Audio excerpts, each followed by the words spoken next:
Some people don't realize how physical of an activity playing in an orchestra is for our musicians. So they have to warm up, whether that's their lips, their arms. And so as people are filing into the concert hall, you're hearing each individual warming up in a very personal way.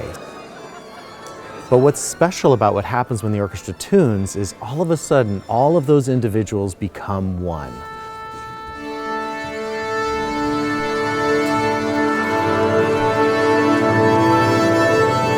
Music is this great unifying force. It's a universal language, and it does, by its very nature, bring people together. There's an incredible amount of energy being put out at these concerts. The energy that all of the musicians are giving, the energy in the music, it's absolutely healing. When music is tuned to a lower frequency of 432 hertz, it actually has been shown to have even more of a healing quality. There's something called the Mozart effect. If you're listening to Mozart or perhaps some other classical music, it does help you study. It does raise your synapse level and your mental acuity in some ways. I started out on clarinet and I never practiced.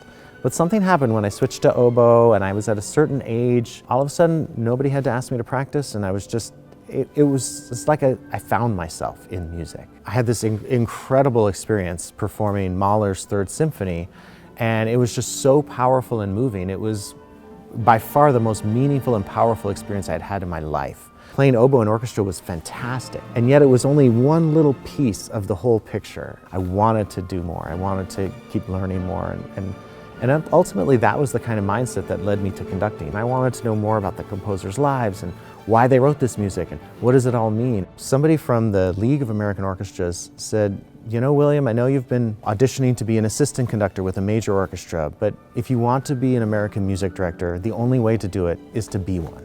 So you should take that job in Dubuque." And I'm so glad he told me that. The Symphony, the Art Museum, and the Grand Opera House worked together to kind of educate the community and the city about the importance of the arts, and it's been wonderful that they have an Arts and Cultural Affairs Advisory Commission, and it's been around for all these years now. We do 7 education concerts a year. When we have our youth symphony playing side by side with our professional musicians, it's a kind of experience that, when I was young, changed my life. Stay curious, think of yourself as a servant, plant yourself in a community, serve that community, and build something and leave a legacy.